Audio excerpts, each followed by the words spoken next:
الحمد لله وكفى وسلام على عباده الذين اصطفى أما بعد فأعوذ بالله السميع العليم من الشيطان الرجيم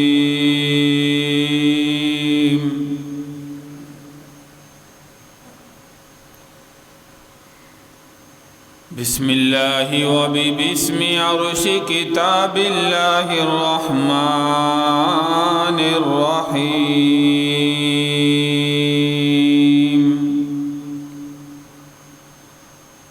وأما من خاف مقام ربه ونهى النفس عن الهوى فإن الجنة هي المأوى صدق الله مولانا العظيم رب اشرح لي صدري ويسر لي أمري واحلل عقدة من لساني يفقه قولي رب زدني علما رب زدني علما رب زدني علما سبحانك لا علم لنا إلا ما علمتنا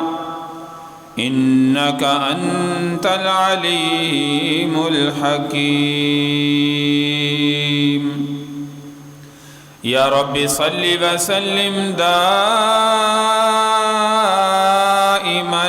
أبدا على حبيبك خير الخلق كلهم تمام احباب پیارے پیغمبر صلی اللہ علیہ وسلم کی ذات پر درود پاک پڑھ اللہم صلی علی محمد وعلی آل محمد كما صليت على إبراهيم وعلى آل إبراهيم إنك حميد مجيد اللهم بارك على محمد وعلى آل محمد كما باركت على إبراهيم وعلى آل إبراهيم إنك حميد مجيد وہ معزز تھے زمانے میں مسلمان ہو کر وہ معزز تھے زمانے میں مسلمان ہو کر ہم ذلیل و خوار ہوئے تارک قرآن ہو کر کہ محمد سے وفا تو نے تو ہم تیرے ہیں یہ جہاں چیز ہے کیا لوح و قلم تیرے ہیں قابل صد احترام سامعین کرام بزرگوں دوستوں پردہ نشین ماؤں بہنوں کلام مجید فرقان حمید 30ویں پارے سورۃ النازعات کی 2 آیت مبارکہ آپ کے سامنے تلاوت کی ہیں اللہ تبارک و تعالی ہمارے دلوں میں اپنی ذات کا ڈر پیدا فرمائے وَأَمَّا مَنْ خَافَ مَقَامَ رَبِّهِ وَنَهَى النَّفْسَ عَنِ الْهَوَىٰ فَإِنَّ الْجَنَّةَ هِيَ الْمَأْوَىٰ یاد رکھیے کہ جو دنیا میں جن مسلمانوں کے دل میں اللہ کی ذات کا ڈر پیدا ہو جاتا ہے اپنے آپ کو گناہوں سے بچاتے ہیں تو پھر ان کا ٹھکانہ اللہ کا قرآن اعلان کر رہا فَإِنَّ الْجَنَّةَ هِيَ الْمَأْوَىٰ جنت جو ہے وہ ان کا ٹھکانہ ہے میرے بھائیوں معزز سامعین کرام ہم دنیا کے اندر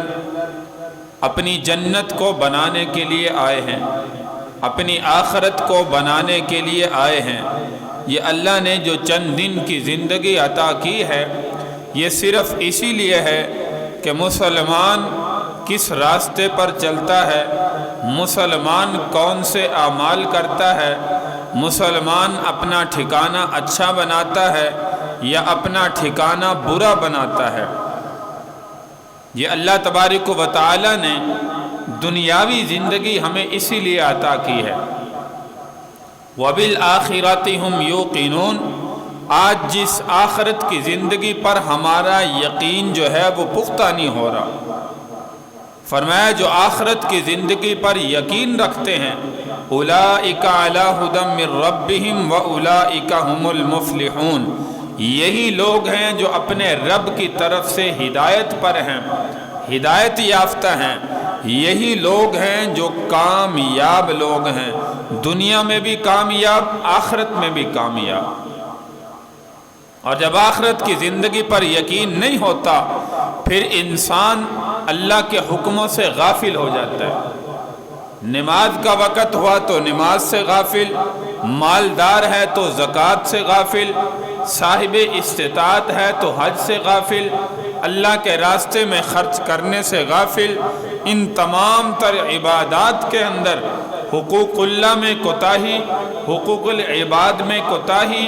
ان تمام تر معاملات کے اندر پھر انسان غفلت کا شکار بن جاتا ہے، پھر آخرت کی تیاری صحیح طریقے سے انسان نہیں کر پاتا۔ لیکن جب اللہ کی ذات پر یقین ہوتا ہے، آخرت پر یقین جم جاتا ہے، پختہ ہو جاتا ہے، تو صحابہ کی زندگی دیکھیے 100% کس طرح دنیا میں جو ہے وہ کامیاب گزری، اللہ کے حکموں پر گزری، نماز سے بھی غافل نہ ہوئے، زکوٰۃ سے بھی غافل نہ ہوئے، صاحب استطاعت تھے تو حج سے بھی غافل نہ ہوئے، اللہ کے راستے میں خرچ کرنے سے غافل نہ ہوئے، تمام تر حقوق اللہ، حقوق العباد میں اللہ کے حکموں کو پورا کرتے رہے، تو اللہ نے دنیا میں اعلان فرما دیا اولئک علی ھدی من ربہم واولئک ھم المفلحون، رضی اللہ عنہم ورضوا عنہ، اللہ ان صحابہ سے دنیا میں راضی ہو چکا ہے۔ انسان جیسی من چاہی زندگی چاہتا ہے کہ مجھے ایسی زندگی ملے جیسی میں چاہتا ہوں، جیسا میرا نفس چاہتا ہے، تو یاد رکھیے ایسی زندگی کا وعدہ اللہ نے آخرت میں صحابہ سے جو ہے وہ کیا ہے۔ دنیا میں چاہے جیسی بھی زندگی گزری، کبھی کچھ کھایا کبھی نہ کھایا، فقر میں زندگی گزاری، لیکن آخرت جو ہے وہ ان کی کامیاب ہو گئی،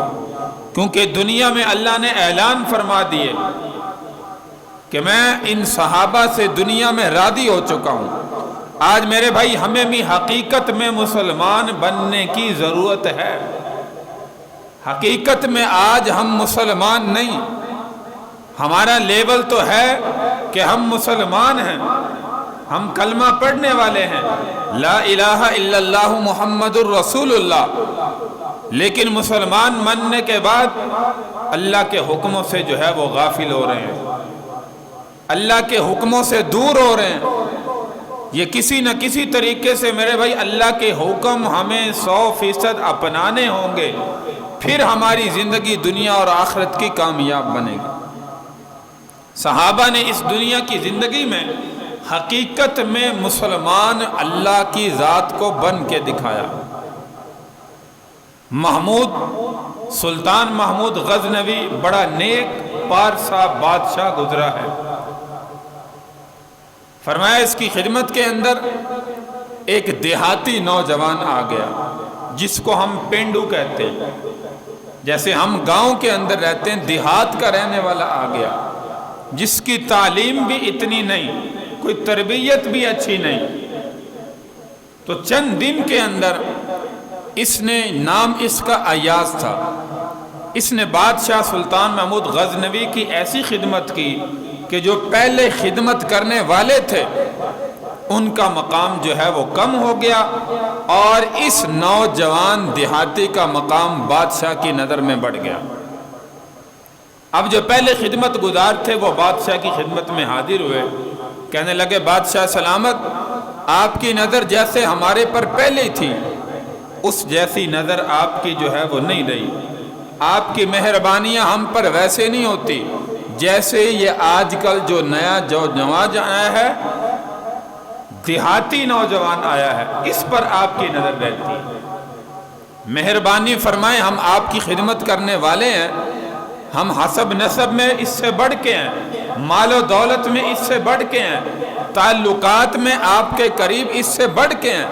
لیکن آپ کی نظر اس نوجوان کی طرف جو ہے وہ زیادہ ہے اور ہماری طرف جو ہے وہ بڑی کم ہے۔ تو بادشاہ نے کہا کہ میں اس کا جواب تمہیں جو ہے وہ جلد دوں گا، اس کا جواب تمہیں جلدی دوں گا۔ بادشاہ نے دربار کے اندر ایک پھل پیش کیا، وزیروں کو کہا کہ اس کو کاٹ کے یہ تمام میرے جتنے بھی ملازم خدمت گزار ہیں ساتھ یہ نوجوان بھی کھڑا کرو۔ اور وہ پھل بڑا کڑوا تھا، کھانے کے لائق نہیں تھا، تو کاٹ کے پلیٹ کے اندر جو ہے وہ سب کے سامنے پیش کر دیا۔ اب تمام نے اپنے منہ میں وہ پھل ڈالا، اتنا کڑوا تھا کہ سب نے جو ہے وہ پھینک دیا۔ کہا کہ اتنا کڑوا پھل جو ہے وہ کون کیسے کھا سکتا ہے؟ جب بادشاہ نے اس نوجوان کی طرف نظر دی تو یہ نوجوان بڑے مزے سے وہ کڑوا پھل کھا رہا ہے، ایسے جیسے میٹھا ہوتا ہے۔ تو بادشاہ کو بڑا تعجب ہوا کہ اتنا کڑوا پھل میں نے اسی لیے دیا تھا، یہ کھا رہا ہے۔ تو اپنے پرانے خدمت گزاروں سے پوچھا کہ تم نے کیوں پھینکا؟ کہنے لگے بادشاہ سلامت، اتنا کڑوا پھل کوئی کیسے کھا سکتا ہے؟ ہم سے تو کھایا نہیں گیا، اس لیے ہم نے فوراً پھینک دیا۔ جب نوجوان کی طرف دیکھا، اس سے سوال کیا کہ نوجوان یہ پھل میٹھا ہے؟ نوجوان کہنے لگا بادشاہ سلامت نہیں، بہت کڑوا ہے۔ تو بادشاہ نے کہا پھر کیسے کھا رہا ہے؟ کہنے لگا بادشاہ سلامت جب آپ نے پھل پیش کیا تو میں نے کہا کہ آج تک بادشاہ کے ہاتھ سے میٹھی چیزیں کھاتے رہے، آج تک بادشاہ کے ہاتھ سے میٹھی چیزیں کھاتے رہے، نعمتیں کھاتے رہے، آج ایک مرتبہ بادشاہ نے کڑوا پھل دے دیا ہے تو وہ میں نے جو ہے وہ ٹھکرانا مناسب نہیں سمجھا۔ میں نے کہا بادشاہ کا حکم ماننا چاہیے،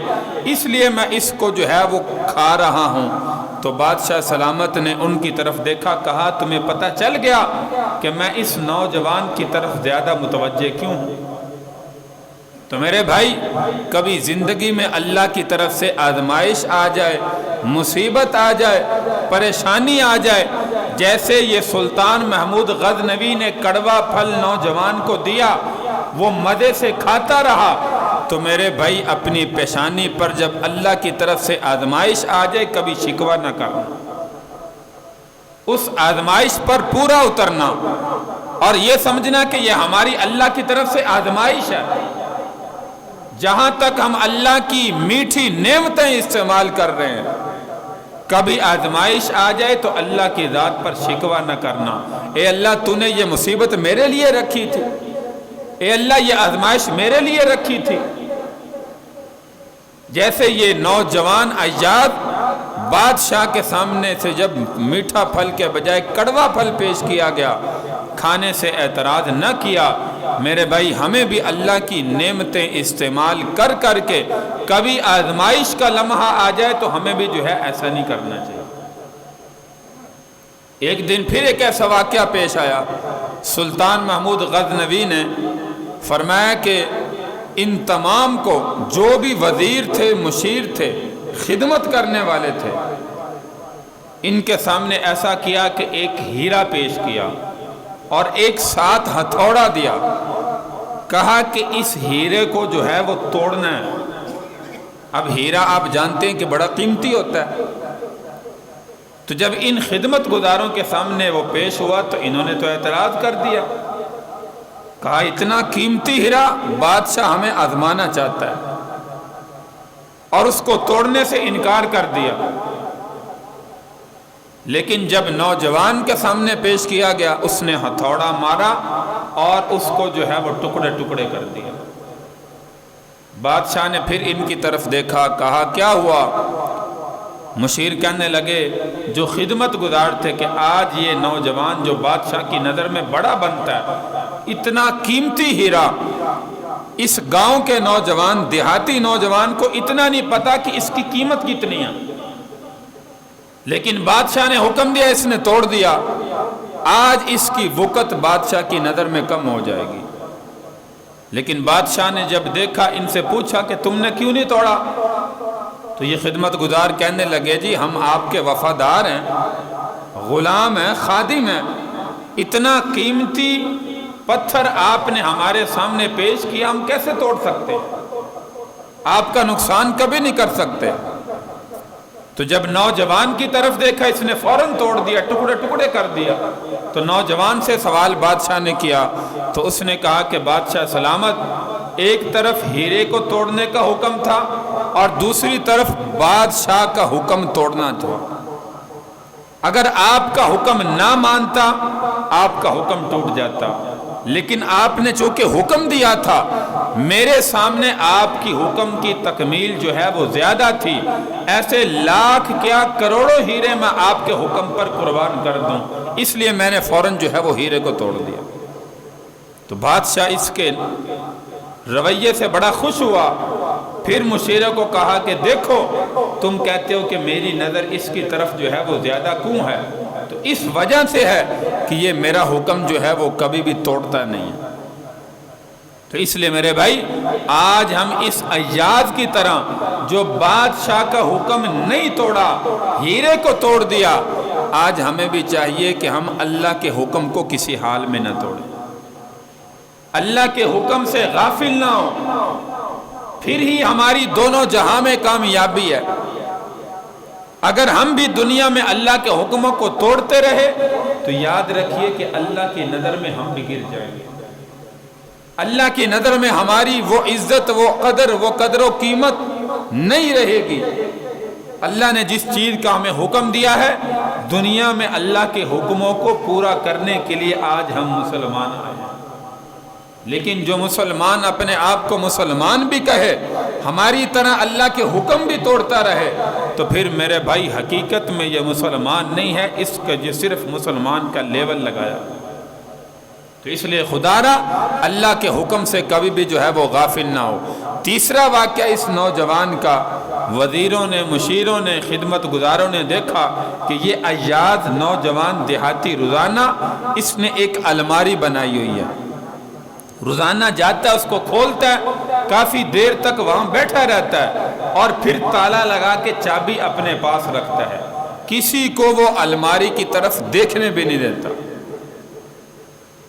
اب یہ خدمت گزار تیسری مرتبہ شکایت لے کے آئے کہ بادشاہ سلامت،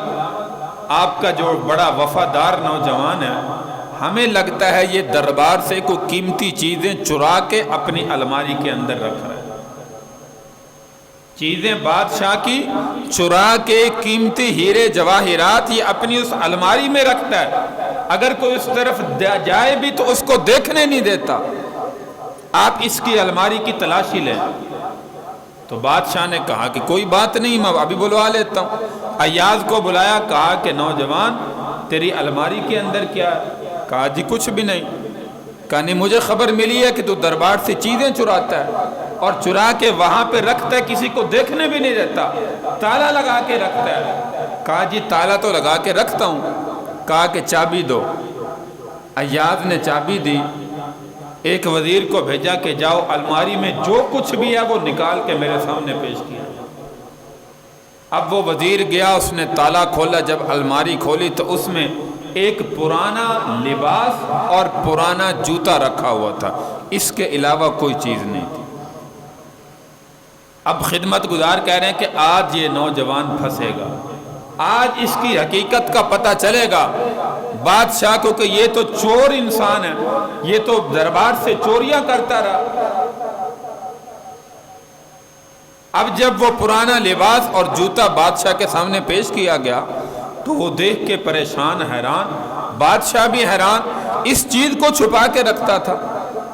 ایاز سے پوچھا کہ بھئی کھڑے ہو جاؤ۔ کہا تمہاری الماری میں کیا تھا؟ بادشاہ سلامت یہی تھا جو آپ کے سامنے پیش ہو گیا۔ کہا کہ یہ تو اتنی قیمتی چیز نہیں ہے، جس کو تو چھپا کے رکھتا تھا، تالے میں رکھتا تھا۔ ایاز نے کہا بادشاہ سلامت، آپ کے لیے کسی کے لیے قیمتی نہیں ہے، لیکن میرے لیے یہ بہت قیمتی چیز ہے۔ بادشاہ نے کہا وہ کیسے؟ ہمیں سمجھ نہیں آئی۔ کہا بادشاہ سلامت جب میں آپ کے دربار میں پہلے دن آیا تھا اس وقت میں نے یہ پرانا لباس پہنا ہوا تھا، یہ پرانے جوتے پہنے ہوئے تھے، لیکن جب آپ کی خدمت میں آنے کے بعد مجھے نوازا گیا، اچھے عمدہ لباس سے نوازا گیا، عمدہ جوتیوں سے نوازا گیا، میں نے وہ پرانا جو ہے وہ لباس اور جوتی اپنی الماری کے اندر جو ہے وہ رکھ دی۔ روزانہ میں گھنٹہ 2 گھنٹے بیٹھ کے اس کو دیکھتا ہوں اور اپنی اوقات کو یاد رکھتا ہوں کہ ایک وقت وہ بھی تھا جب میرے پاس پہننے کے لیے کپڑا نہیں تھا، میرے پاس پہننے کے لیے نئی جوتی نہیں تھی، کوئی چیز نہیں تھی، پیسے نہیں تھے، مال و دولت نہیں تھا، لیکن اب آپ کی اتنی مہربانیاں مجھ پر، اتنی نوازشیں، اتنی آپ کی نعمتیں مجھ پر برس رہی ہیں تو میں روزانہ اپنی اوقات کو یاد رکھتا ہوں۔ یاد اپنے گریبان میں جھانک کے کہتا ہوں ایک وقت وہ بھی تھا تیرے پاس کچھ نہیں تھا، جب بادشاہ کی خدمت میں آیا یہ ساری نعمتیں تجھے بادشاہ کے جو ہے وہ در سے ملی۔ اب یہ دور ہونے کے بجائے بادشاہ کے اور قریب ہو گیا۔ تو میرے بھائی تیسری بات یہ سلطان محمود غزنوی، اس کے یہ دربار کے اندر آنے والے نوجوان کی اپنی اوقات کو یاد رکھنا۔ آج میرے بھائی ہم بھی دیکھیں، جب ہمارے پاس کچھ نہیں تھا دنیا میں آئے ہم تو چل نہیں سکتے تھے، اپنے آپ اپنے منہ میں کوئی نوالا بھی نہیں ڈال سکتے تھے، کھانا پینا تو دور کی بات، ہم اللہ کی نعمتوں کو یاد کریں۔ آج اللہ نے ہمارے اوپر کتنی زیادہ فراوانی کی ہے، اللہ کی نعمتیں دن رات کتنی استعمال کر رہے ہیں۔ اس نوجوان کی طرح جو بادشاہ کا قدردان تھا،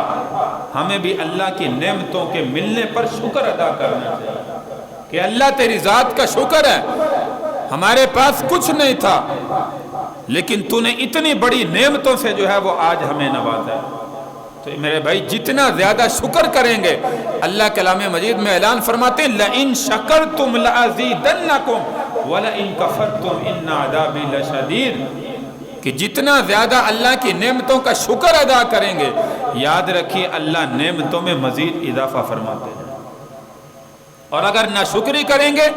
اللہ کا قرآن کہتا ہے وَلَئِن كَفَرْتُمْ إِنَّ عَذَابِي لَشَدِيدٌ، یاد رکھنا میرا عذاب، میری پکڑ جو ہے وہ بڑی سخت ہے۔ اس لیے میرے بھائی کسی حال میں اللہ کی ذات کی ناشکری نہ کریں۔ جو نعمتیں ہم دن رات استعمال کر رہے ہیں، خدا کی قسم ساری زندگی بھی سجدے میں گزار دیں، اللہ کی دی ہوئی ایک نعمت کا بھی ہم شکر ادا نہیں کر سکتے، ایک نعمت کا شکر نہیں ادا کر سکتے۔ ایک عالم فرما رہے تھے مسجد نبوی میں نماز پڑھ رہا تھا تو ایک عربی نوجوان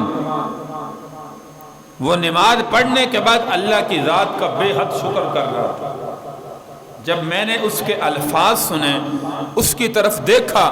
اس کے دونوں بازو کٹے ہوئے تھے،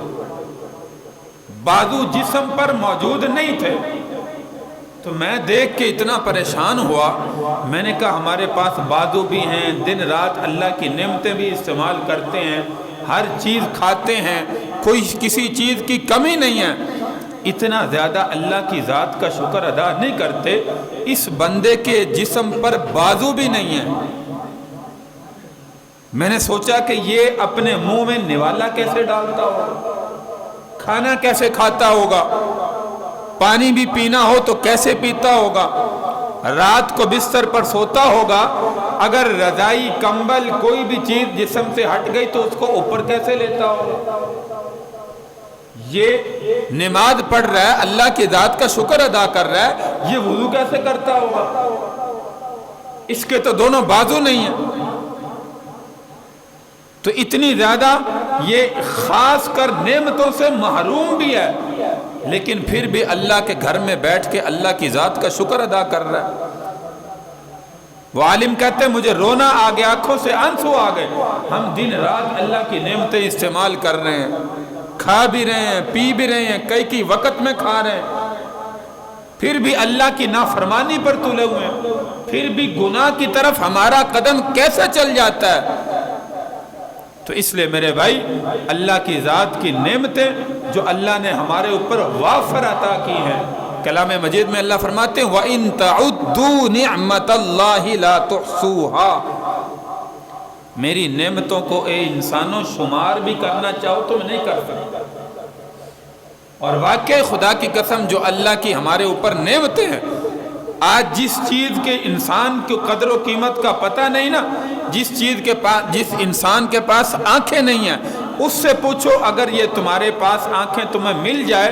یہ ساری دنیا کی دولت بھی خرچ کر دو تو وہ کہے گا کہ مجھے میری آنکھیں واپس مل جائیں۔ دنیا کی دولت خرچ ہو جائے، یہ ایک نعمت مجھے جو چھین چکی ہے یہ واپس مل جائے۔ تو ایک ایک نعمت جو اللہ کی ہمارے پاس ہے، میرے بھائیو اللہ کی ذات کی شکر ادا کرنے والے بنے، ایک ایک نعمت کی قدر کرنے والے بنے۔ اس کی قدر کا خدا کی قسم اس کو پتہ ہے جس کے پاس نہیں ہے، جو اس نعمت سے محروم ہو چکا ہے۔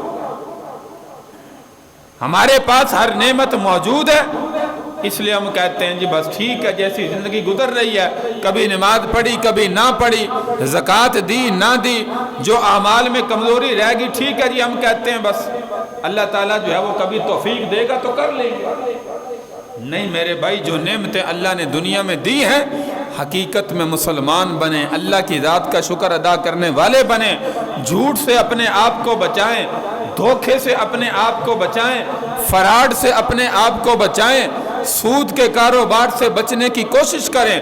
جو بندہ جس فیلڈ میں کام کر رہا ہے سچا مسلمان بن کے دکھائے، تاکہ اللہ کو ہماری ادائیں، ہمارے اعمال، ہمارے افعال، ہمارا دنیا میں چلنا پھرنا، کاروبار کرنا، رہنا سہنا، یہ ادائیں اللہ کو اتنی پسند آئیں کہ اللہ ہم سے دنیا میں خوش ہو جائے۔ اور اگر دنیا میں اللہ راضی نہ ہوا تو یاد رکھیے کہ پھر آخرت میں جو ہے وہ ہمارے لیے عذاب تیار ہے۔ یہاں سے ایک جو ہے وہ واقعہ دہلی کی مسجد کا جو ہے وہ سچا واقعہ یاد آیا۔ ایک انگریز دہلی کی مسجد کا وزٹ کرنے کے لیے آیا۔ دہلی میں جامع مسجد میں آپ نے شاید ویڈیو میں دیکھا ہوگا، بہت زیادہ سیڑھیاں بنی ہوئی ہیں، اور کبھی وہاں جو ہے وہ فقیر بیٹھے ہوتے ہیں مانگنے کے لیے۔ اب یہ عیسائی تھا، انگریز تھا، اس کو پتا چلا کہ دہلی کی جامع مسجد میں بہت زیادہ کاریگری کا کام کیا گیا، ڈیکوریٹ کیا گیا۔ اس کو دیکھنے کے لیے وزٹ کرنے کے لیے آیا، ساتھ کیمرہ بھی موجود تھا کہ جا کے دیکھوں گا کیسی ڈیزائننگ ہے، کیسی خوبصورتی ہے۔ تو اس کا کام جو ہے وہ کیلی گرافنگ کا تھا۔ اب یہ انگریز سیڑھیوں پر چڑھنے لگا تو ایک فقیر نے آگے ہاتھ بڑھایا، اس نے اپنا جو بٹوا تھا اپنی جیب سے نکالا، اس میں سے کچھ پیسے نکال کے فقیر کے حوالے کر دیے۔ وہ بٹوا جیب میں ڈالنے لگا لیکن وہ نیچے گر گیا۔ اب اسے پتہ نہیں تھا کہ وہ نیچے گر چکا ہے۔ فقیر نے تھوڑی دیر کے بعد دیکھا تو وہ بٹوا وہاں پہ پڑا تھا۔ اب یہ انگریز مسجد میں گیا اور جا کر کیلی گرافنگ کرنے کے بعد جو ہے وہ واپس چلا گیا۔ فقیر کو یہ نظر نہ آیا۔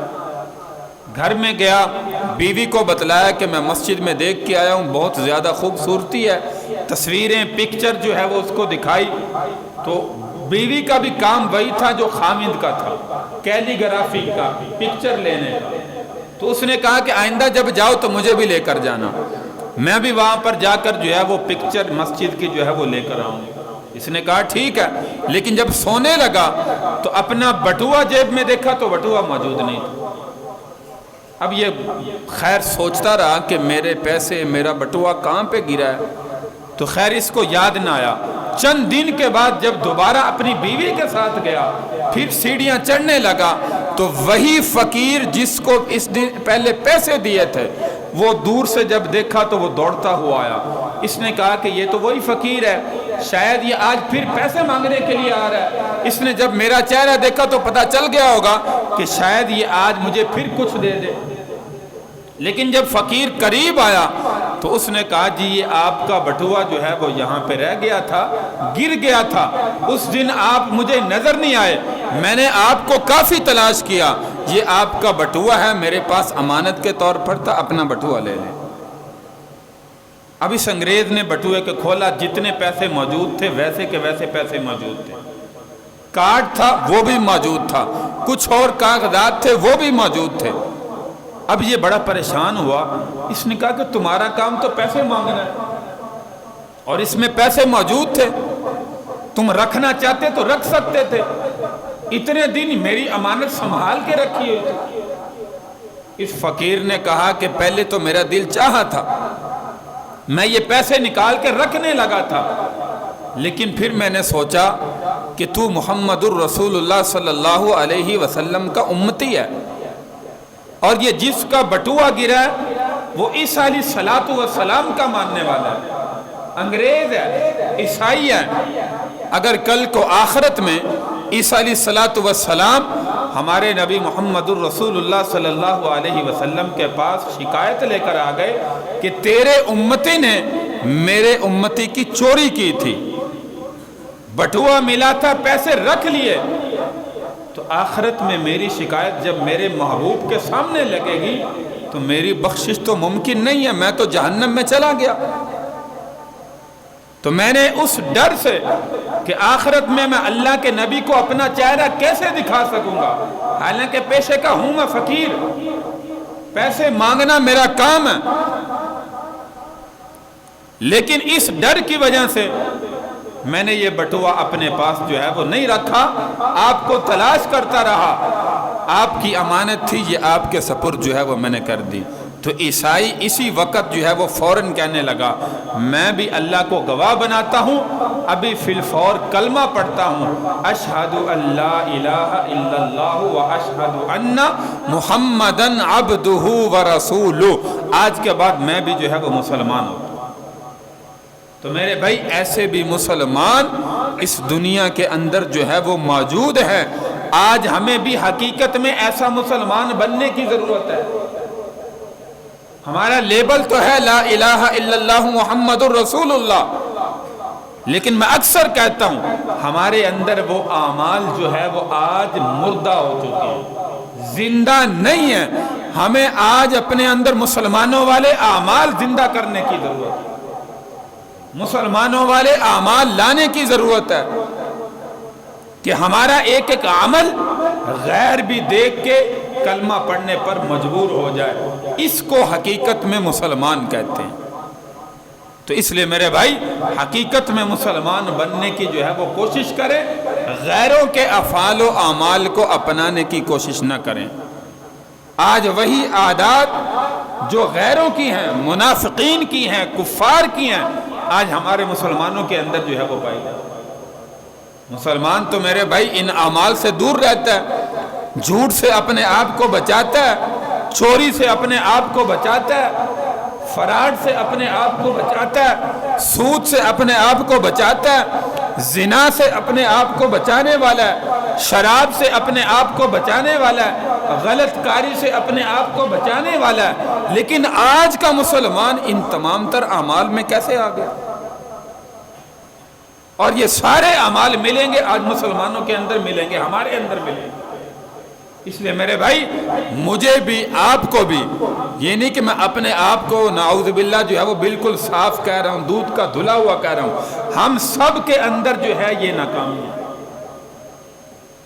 ہم سب کے اندر یہ کمی پائی جا رہی ہے۔ حقیقت میں ہمیں مسلمان بننے کی ضرورت ہے، ایسا مسلمان جس کے ایک عمل کو دیکھ کے کافر اسلام لانے پر مجبور ہو جائے۔ یہ ہے ہمارے پیارے پیغمبر صلی اللہ علیہ وسلم کی تعلیمات، یہ ہے صحابہ کرام رضی اللہ عنہم اجمعین کے طریقے زندگی کے افعال و اعمال جن سے آج ہم خالی ہو چکے ہیں۔ اس لیے خدا را آپ جس شعبے کے اندر ہیں، ہر جمعہ کے آخر میں یہی ذکر کرتا ہوں، آپ تاجر ہیں، دکاندار ہیں، کاروبار کرتے ہیں، کھیتی باڑی کرتے ہیں، ملازمت کرتے ہیں، جو بھی آپ کا پیشہ ہے، اس میں محمد الرسول اللہ صلی اللہ علیہ وسلم کے حقیقت میں امتی بن کے اس شعبے کو اختیار کریں، غیروں کے طریقوں کو نہ اپنائیں۔ جب امتی بن کے اس شعبے کو اختیار کریں گے، دنیا میں ہمارے اعمال سے ہمارا اللہ بھی راضی ہوگا، ہماری دنیا بھی بنے گی، ہماری آخرت بھی بنے گی۔ ہاں نفع حلال کا تھوڑا ہوگا، زیادہ نہیں ہوگا، تھوڑا ہوگا، لیکن اللہ کی ذات جو ہے وہ ہم سے راضی ہوگی۔ اور اگر زیادہ نفع حاصل کرنے کے لالچ میں ہم نے جھوٹ بھی بولا، کسی کو دھوکہ بھی دیا، سودی معاملات بھی اختیار کیے، اور جو کچھ کرنا پڑا وہ کیا، تو پھر یاد رکھیے کہ دنیا میں جب اللہ کو ناراض کر دیا، جس اللہ نے سچائی کی زندگی گزارنے کے لیے ہمیں یہ زندگی عطا کی ہے، جب اللہ ناراض ہو گیا تو پھر اس مسلمان کی دنیا بھی تباہ ہوگی، آخرت بھی تباہ ہوگی۔ اس لیے خدا را اپنی آخرت کو بنائیں اور دنیا میں وہی طریقہ اختیار کریں جو پیارے پیغمبر صلی اللہ علیہ وسلم کی تعلیمات ہیں، آپ کے اخلاق حسنہ ہیں، صحابہ کی تعلیمات ہیں، صحابہ کے اعمال افعال اور طریقے ہیں۔ اللہ تبارک و تعالی ہمیں پیارے پیغمبر صلی اللہ علیہ وسلم کے سنت طریقوں پر زندگی گزارنے کی توفیق عطا فرمائے، صحابہ کے اعمال و افعال اپنی زندگی میں اپنانے کی توفیق عطا فرمائے۔ یہ چند دن کی جو زندگی ہے میرے بھائی، کوئی پتہ نہیں ہماری زندگی کب ختم ہو جائے، کسی ایک انسان کو بھی پتہ نہیں ہے میرا ابھی اس دنیا میں 1 سال موجود ہے، 2 سال موجود ہیں، 3 سال موجود ہیں۔ جو ہم کہتے ہیں نا، جب نیکی کا ارادہ ہو، نماز کا وقت ہو، تو ہم کہتے ہیں یار ابھی یہ تو کام سمیٹ لوں، ابھی تو زندگی پڑی ہے، نمازیں پڑھ لیں گے، توبہ کر لیں گے، معافی مانگ لیں گے، ابھی تو بڑی زندگی پڑی ہے۔ یہ دھوکہ ہمارے دل و دماغ میں شیطان ڈالتا ہے۔ ابھی تو تیری بڑی زندگی پڑی ہے، ابھی تو 20-30 سال کا نوجوان ہے، ابھی تو 40-50 سال زندگی ہوئی ہے، ابھی تو 100 سال کا تو ہوگا، 120 سال کا ہوگا، اور بڑھاپے میں بھی اللہ توبہ قبول کر لیتا ہے۔ ابھی بڑھاپے میں توبہ کر لینا، ابھی جو کرنا ہے وہ کر۔ تو اس لیے میرے بھائی اس دھوکے کے اندر نہ رہیں۔ اس کا مشاہدہ آج ہم بچوں کو بھی اپنے ہاتھوں میں لے کے قبر میں رکھ رہے ہیں، نوجوانوں کی چارپائی بھی اٹھا رہے ہیں، بوڑھوں کی چارپائی بھی اٹھا رہے ہیں، اور قبر کے اندر اپنے ہاتھوں سے دفن کر رہے ہیں۔ کسی انسان کی زندگی کا کوئی بھروسہ نہیں ہے، نہ مجھے پتا نہ آپ کو پتا، کسی کو نہیں پتا کہ اگلے چند سیکنڈ میں جو ہم اس روئے زمین پر چلتے نظر آ رہے ہیں شاید قبر کے گڑھے کے اندر اتر جائیں۔ پھر جو ہم دل و دماغ میں سوچ رہے تھے ابھی تو بڑی زندگی پڑی ہے، نیک اعمال کر لیں گے، ابھی تو بڑی زندگی پڑی ہے، توبہ کر لیں گے، اللہ معاف کر دے گا، یہ میرے بھائی انسان کی لمحہ، انسان کی موت کسی کو پتہ نہیں ہے۔ اس لیے جو سانس ملے ہوئے ہیں فی الحال موجود ہیں، ان سانسوں کو غنیمت سمجھتے ہوئے، اس زندگی کو غنیمت سمجھتے ہوئے اپنے گناہوں کی اپنے اللہ سے معافی مانگے، اور جو زندگی باقی ہے وہ اچھی گزارنے کی اپنے اللہ کے ساتھ جو ہے وہ عہد کریں، وعدہ کریں، یا اللہ جتنی زندگی باقی ہے اپنے آپ کو گناہوں سے بچائیں گے، تیرے حکموں کو زندگی میں کبھی نہیں توڑیں گے۔ اللہ تبارک و تعالی ہمیں عمل کی توفیق عطا فرمائے۔ وآخر دعوانا ان الحمد للہ رب العالمین۔